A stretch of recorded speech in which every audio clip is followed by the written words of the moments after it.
Hey, thanks, guys. Listen, we have a special guest today, Jason Redman, Navy SEAL, former Navy SEAL, author, father, person who you've probably seen maybe on television before, to talk about his adversity and his new book and a whole bunch of great things to help you in your business. So, Jason, talk to me a little bit about the points that you talked about, because I think that's important. I think people need to understand how to get their life ready for what you had talked about before, the ambush.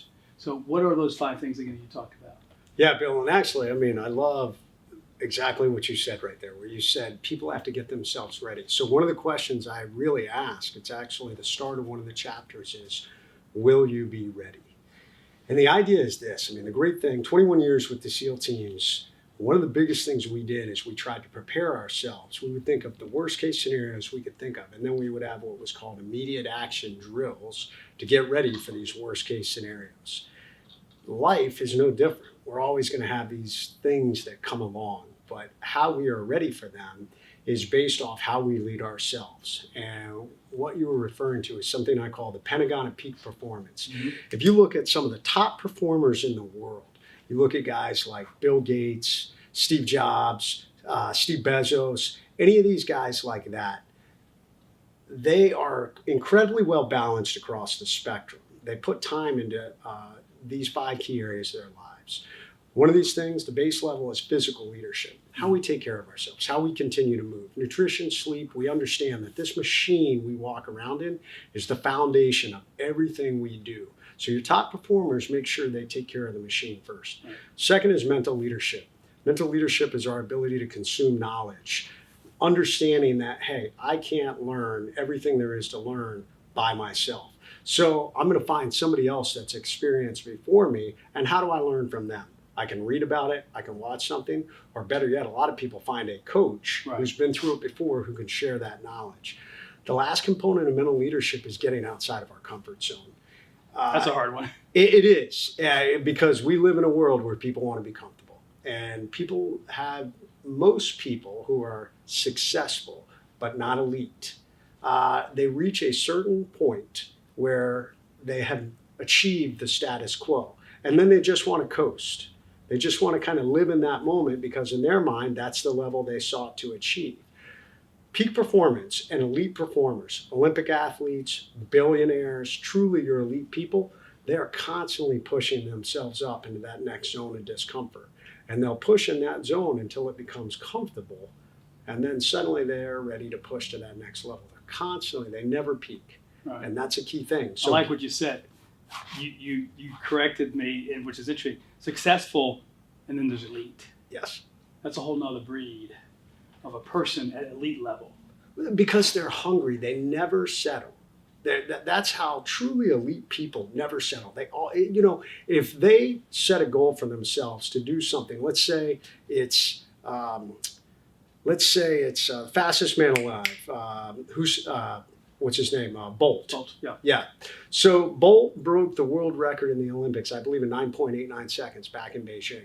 So I guarantee that guy wants to break that record again. He set the world record. He's the fastest man in the world. Right.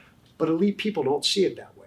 He's walking every single day saying, how do I squeak it out to run it in 9.88? Right. Or better yet, in 9.8 flat. Right. That's where the difference is between someone who just, they get comfortable and say, oh, I'm successful, and someone who says, I will never settle. It's scary for some people to go to the elite, isn't it? Oh, it is, because you constantly have to. I teach something called the pyramid of change. And this is how we build and overcome mindset, is through the pyramid of change. So I won't even get into the bottom and the top levels. I'm only going to talk about the middle 2 levels, and because those middle 2 levels are exactly what we're talking about.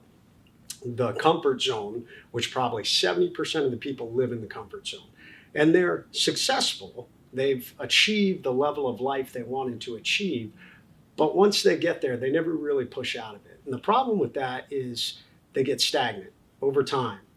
Entropy starts to occur, right. and they can't understand why over 5, 10, 20 years, they're starting to see a glide slope down, even though they've been doing the same thing. Well, it's because the world changes around them, they change, the market change, their customers change, all this changes. Right above the zone of comfort, or the comfort zone, that status quo, is the zone of discomfort. Most people don't like to get into that zone. But the reality is, truly elite people and people who build a strong overcome mindset, they go back and forth from the zone of comfort into that zone of discomfort. And what they do is they set that next level. They say, this is going to be my goal. And I know it's going to be uncomfortable because nobody likes change. We're having to learn something new. We're having to figure out new things. And they're uncomfortable while they're in that area. Right. But after they do it for a while, then it becomes comfortable. It becomes their new normal. They've reached that status quo. And now they drift back down in the comfort zone. And then they set the next level, moving back up. So what they're doing is they're continuing to up the ante between the zone of discomfort and that comfort zone. It's a continuous, infinite loop that these How do people you live start? Because most of these guys that I'm coaching and people that we talk about just are at that, they're not even maybe that successful. They may be just at coasting, whatever you would call underneath that. But how do you finally transition your mindset to get to that point that I got to do this? We start with lower level achievements. So we got to show them, hey, you can achieve this. For me, that's why I love the physical leadership component of the Pentagon as the base level, because not only everything is built on this body, nothing else really matters if you don't have your health or if you're operating, at minimal efficiency. But the great thing about physical leadership is I don't care who you are, you can set goals for yourself and you can make those goals. So it's like this lowest level. That's why I love beginning of the day, just do a workout. Whether it's lifting weights, whether it's running, whether it's, CrossFit, it doesn't really matter. It gives you a goal and you're able to track it and say, wow, I'm getting better. I'm getting stronger. I'm getting faster. I'm able to do this, CrossFit workout at a better time than I did last time. That starts to build a mindset. Two things are happening there. One, you're having to push yourself. You are going to be uncomfortable. If you're truly pushing yourself where you're getting better, you're tearing muscle fiber by lifting heavier weights, your heart rate is racing because you're pushing your heart rate up. CrossFit just, pushes you all across the border. All of those things make you uncomfortable. We're building our mind. We're building that zone of discomfort, that overcome mindset. Now, when we achieve it, now we're thinking, okay, if I did this, I can do other things. So that's one of the biggest things I encourage people to do when I'm talking to them about building an overcome mindset. Start with the physical. If you've never done physical before, no big deal. Right. Start small. The Japanese have a principle called the Kaizen Principle, and it is the idea that small incremental changes lead to great success, and we just build one on the other. I like that. So the people that are listening and watching are people that want to get to that other level. So they are not, they're fearful of making a phone call. They're fearful of, I look at a Navy SEAL and this analogy that I use with my clients. If a real estate agent was a Navy SEAL, they'd be dead coming down the rope, propelling from the helicopter because they'd be worried about the bullets. And you couldn't worry about the bullets because how do you block all that stuff out? How do you block out the danger that's coming at you? Purpose. Purpose is how you do it. And so, as a leader in combat, as an assault force commander and a mobility force commander in combat, and being in multiple firefights, never once, people used to ask me, were you afraid? I wasn't, not because I wasn't aware that bullets and things were exploding around me. It was because I had so many things I needed to do in the moment. I had all these goals that had been laid out for me, and these operating procedures we had created around what happens when we're in a firefight. So I had to know where my guys were. I had to identify where the enemy was. I had to figure out how we were going to counterattack. I had to make sure I got a head count. I was dealing with the air assets overhead and deciding if we were going to call in a fire. You're busy. I was super busy. Right. And so the last thing I had to worry about was really myself, because as the leader, it was my job to make sure all these other things were happening. If people can apply that mindset into their own life, now, this gets into how we discipline ourselves, it gets into how we set our goals, and it gets into how we build structure around accomplishing those goals.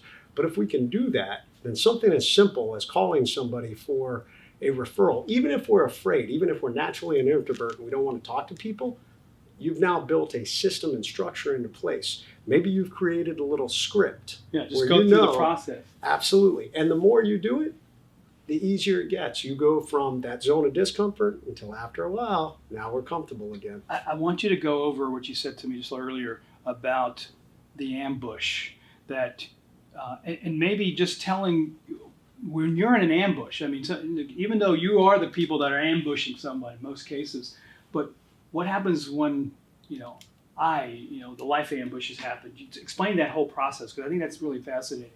Yeah, so an ambush is designed to devastatingly overwhelm the individuals that are on the receiving end of the ambush. We look for areas that creates what we call a channelized area, blocks you into a specific area that hopefully we can pin you down into that area. And we make it very difficult for you to try and get off what we call the X, the point of attack. So, and then we lay down as much firepower as possible that hopefully you don't have the ability even to fight back. It's so overwhelming mentally, physically, the noise levels, the chaos, that most people have a natural tendency that they just want to shut down. I was in a real world enemy ambush, a very well executed Al Qaeda enemy ambush, and I felt that. Like, I had gotten right off the bat, I was shot multiple times. My guys were shot. I got up to move. I was shot multiple times again, was back down. And I remember thinking to myself, literally bullets are cracking all around me. I've got guys injured, and I'm trying to think of the things that I need to do. But the reality was, in that moment, I didn't even want to move. I was like, if I move an inch, I'm going to get shot. And I just wanted to hunker down and just kind of pray that this was going to, man, I wish this would end any minute. But I knew we had been trained over and over and over and over and over again. There is only one way to survive an ambush. You have to get off the X, that point of attack. Because right now you are in what we call the kill zone, and they are just going to lay down as much firepower as possible. So if you lay there, you're dead. I mean, that's the reality. So you have to get up and figure out, assess the situation. You have to figure out where you're going to go. For sometimes the right move is to attack into it. Other times there's a point of cover, something that'll stop bullets. I can move to that, or I blow out the side, or however it is. So interestingly enough, as I left the military, it's been 11 years now since I retired, I started meeting all these people, individuals. I became known as the overcome guy. Jay, how do I lead myself? How do I deal with this major adversity I have? How do I overcome it? And as I started to meet people, I started seeing this major correlation between catastrophic events that people were going through in their lives and how they reacted to it that reminded me of being back in an ambush. Right. And I started to look at other events that I'd had in my life. I failed as a young leader, and I look back at that as what I now call a life ambush. I got into a business incident, a business lawsuit at one point. It was a life ambush, and I realized the mechanics of all that were the same. I had a wounded warrior who I was working with who relayed a story to me. It was a devastating, very traumatic experience that he had in combat. He came home, it had been 10 years, and he had stopped living. He wasn't leaving the house. He struggled with day-to-day functioning. I realized right in that moment, I said, you've never left the X. You are still sitting on the X in that ambush you were. And so many people in life, they do the same thing. They've had some catastrophic crisis occur, whether it's a divorce, whether it's a business failure, a lawsuit, a devastating disease, illness, whatever it is, they sit on the X, and they just stop functioning, or they're just going through the motions of life. In order to be successful, in order to get to move forward, you have to get off the X. So what would be a first step? And I was talking to you about the guy that I was talking to that his wife just passed away. He's a real estate agent. His wife just passed away. He's 71 years old. He's got to get back. He lost all his money to help his wife to get her cured, and she passes away. How do you get off the X? How does that guy get off? How do we get off the X when we have all these things happening? What would be 1, 2, or 3 things that you suggest? So we have an acronym called REACT. So the very first thing, you have to recognize you're on the X. Some people are in denial. That's the reality. Yeah, when we have these major events happen, we're in denial of what happened. It's kind of the first, response. So the first one is you have to recognize I'm stuck right now. I'm on the X, and I've got to do something. Number 2, we've got to evaluate what are my options. Where can I go? Can I move back? Can I move to the side? Where can I go for my first point? A is we've got to assess. So we've got to assess what our options are. If we get to a point where now what do I have around me? Do I have people who can help me? Can I reach out to a mentor? Can I hire a coach to help me get off the X? Who are my friends and family that may be able to help me? So we're assessing. Then we're going to basically assess and take action together. So we're going to look at what our actions are going to be. Then we're going to communicate both to ourselves, hey, this is what I'm going to do. We're going to communicate to others around us, and then we're going to get off that X. So this is the acronym we're utilizing to teach people how, to get off the X of life. Yeah. Because so many people are just stuck. They're stuck. In all aspects. And there are three types of people, and I know you'll be able to relate to this out there, that have sustained some sort of life ambush. And the average person, I've come to find, will undergo about 5 major life ambushes over the course of their lifetime. And we've seen those individuals who, they're the 3 types. The first type, they never recover. As a matter of fact, they devolve into really a lesser version of who they were. For all intents and purposes, they died in that moment. And they're just kind of a dead person walking through life, whether it was the loss of a loved one, whether it was divorce, whatever happened. Maybe they're blaming. Absolutely. Things, They're just living on the X, Right. and they have no desire to get off it. Oftentimes what I see in situations like that, they've got a fierce victim mentality. So I am the victim and nobody has helped me. When they can't wrap their head around the idea that you control it. Right. It is a choice. You have to lead yourself off the X, no matter what. No matter how many people want to help you, it starts with you.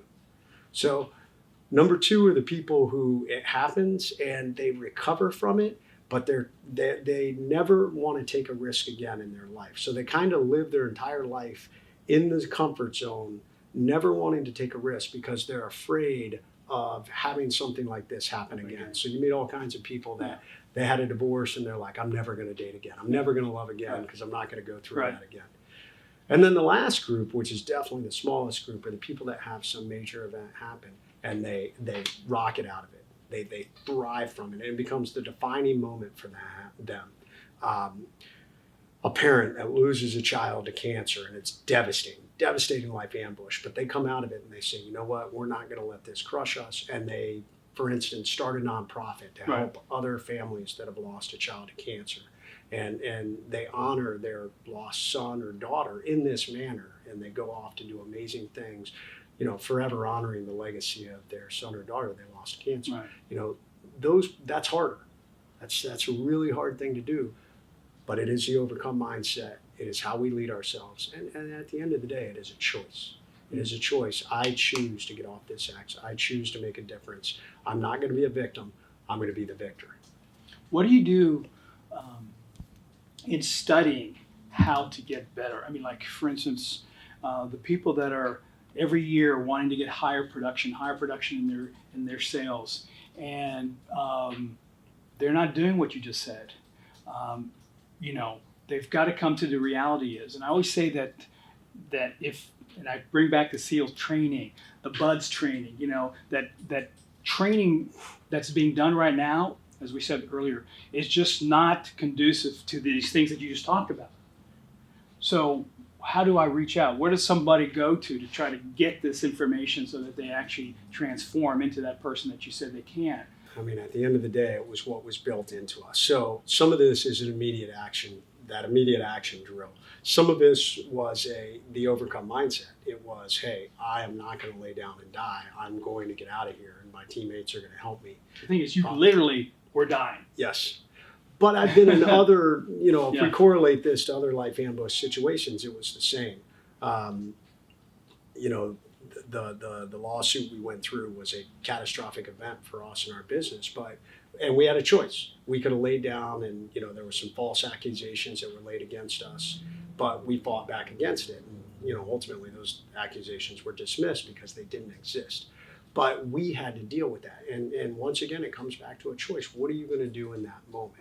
Now, being ready for those moments, how we live our lives, going back to that Pentagon and peak performance, which we got up to mental leadership, emotional leadership, how we manage ourselves emotionally, social leadership, how we build our teams around us, and then spiritual leadership. What do you do to get outside of yourself?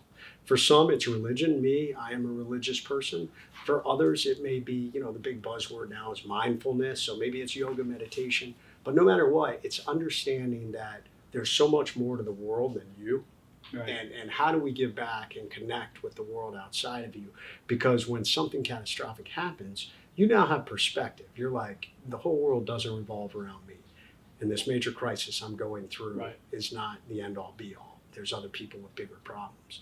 That gives you a mindset of being ready for those moments. The other thing, by leading ourselves through this, is something I call margins of peak performance. And it is the understanding, because you were saying it, that people who continuously want to get better, we reach a point where the margins gets thinner, thinner, and thinner. It's like the Usain Bolt example, fastest man in the world. So 9.89 seconds, he broke the world record. He would be ecstatic if he could run a 9.87. I mean, we're talking hundreds of seconds. Sure. But that's what happens. The higher you go, the more elite. Now you're starting to break into those razor thin margins. So you really have to look at yourself. Where can I minimize my negative margins of performance? Maybe, I'm convincing myself I can only get by on 5 hours of sleep, but the reality is I'm not operating at max efficiency. What would happen if I actually went to bed earlier and got 7 hours sleep? Man, I'm so much more productive now. Holy smokes, I can't believe how I'm crushing what I set out to do just by something as simple as getting a couple more hours of sleep. Or maybe for some it's alcohol. Maybe it's whatever it is. We look at what are the negative and then what are the positive. What are the positive things, so that we create this inverse where now we're able to squeak out those tiny razor thin margins. Got it. It's interesting. So now you're in not every SEAL jumps into business, but you decided to jump into business. So there's probably a whole bunch of stuff that goes on with you deciding to do that. What made you decide, or what happened for you to say, I'm going to now spread the word. I'm going to get out there and stick my neck out in the business world. What was that? How did that decision come up?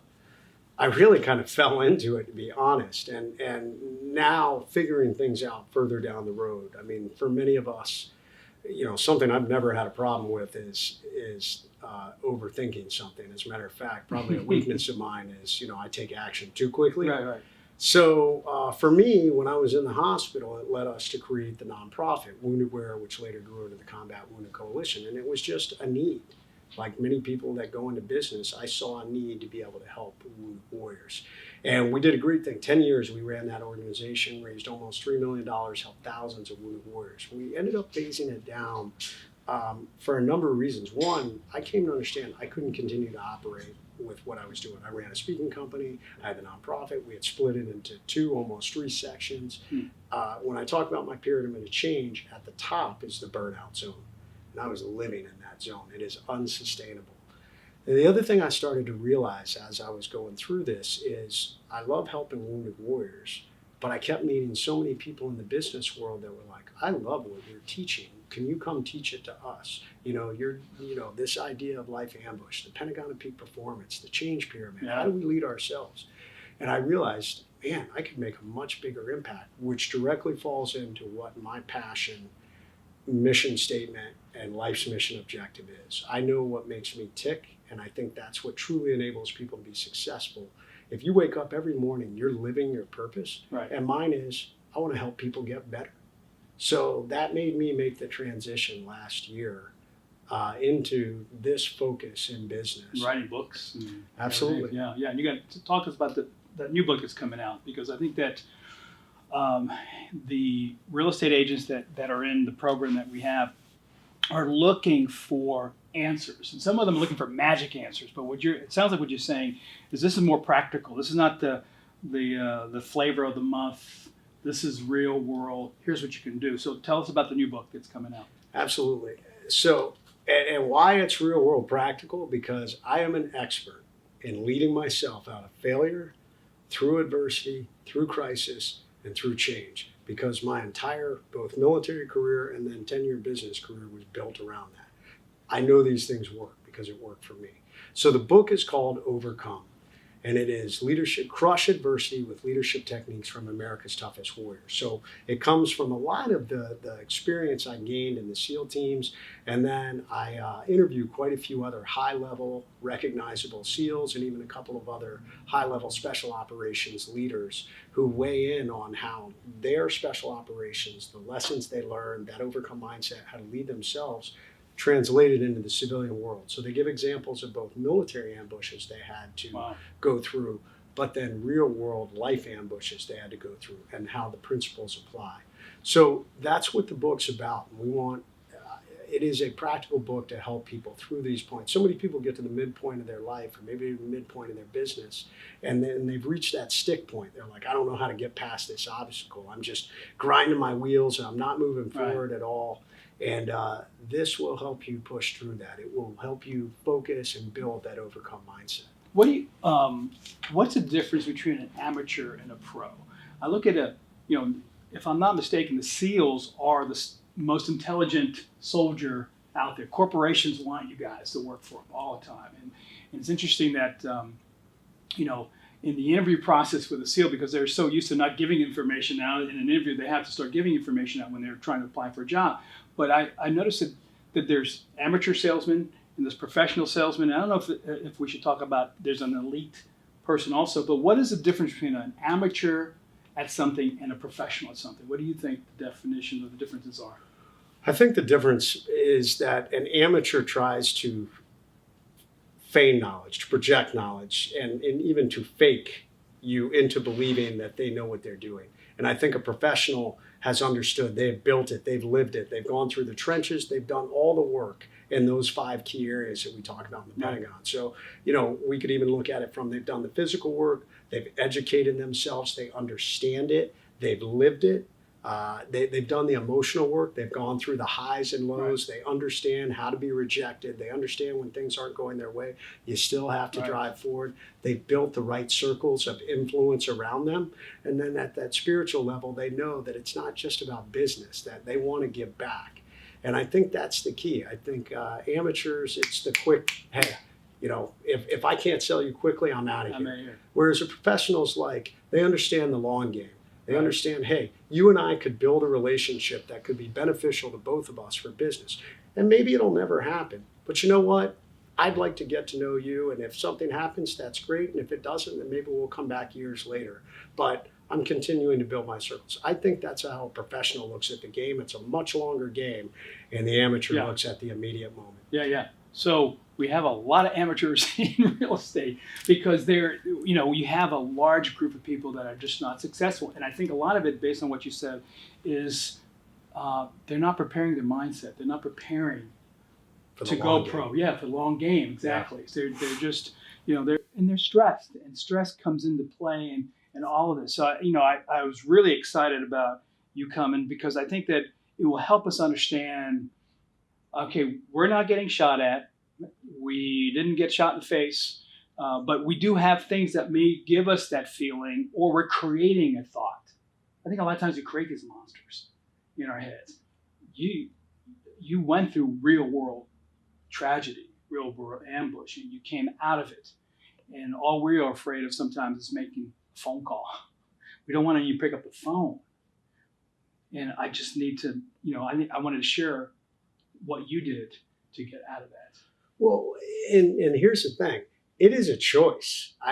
People need to understand, my life has not been perfect. And I was joking with my wife about this the other day. I'm like, I am the slowest learner on the planet. Yeah. Like, some people you can just tell them how to do something. And for me, it takes me a couple of years, to figure it out. Yeah. Like I have to do it. I don't just, So I laugh at myself sometimes, but I always project, or I attempt to project that positivity and to have that overcome positive mindset. And I think that makes the difference. And the reality of what it does is it makes people think, wow, this guy's super successful. And even if I haven't achieved that level yet, I'm going there. And I know that's where I'm going to get to. And that's infectious. Other people want to be around you because they're like, man, that guy, he's positive, he's making a difference. So I tell people it doesn't matter where you are in your life. It's never too late to start. you can change your mindset. And it's a choice. It is a choice to wake up every day and say, okay, I'm going to be positive. I'm going to make a difference. I do this thing called Monday Muster on Instagram. 6 a.m. I'm up and I do a live 20-minute motivational interaction with the people that want to come on. And it's a mindset thing. I mean, so many people that are like, oh my God, I hate Monday. It's Monday. And I'm like, Monday's the first day that you get to like crank things off for your week. You get to set the tone for the week. What is that? It's a mindset. It's a choice. Right. I could choose to say, oh man, I got to go back to work. Or I could choose to say, man, I get to go out and help people make themselves better and be fired up. So I would say that to them, that's where it starts. It starts with a choice. Choose positivity over negativity.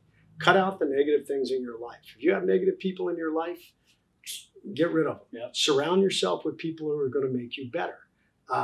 Listen to things that give you positivity. Find podcasts, read books, watch things. You know, I tell you something I don't watch anymore. I don't watch the news anymore. I've cut it out because the news is just, unfortunately, very negative. Yeah. So I want positive people and positive things around me so that I can maintain that positive mindset. Yeah, that works. On that note, Jason, thanks. Yeah, Appreciate it, man. That absolutely. was good stuff. Yeah, Appreciate it. you.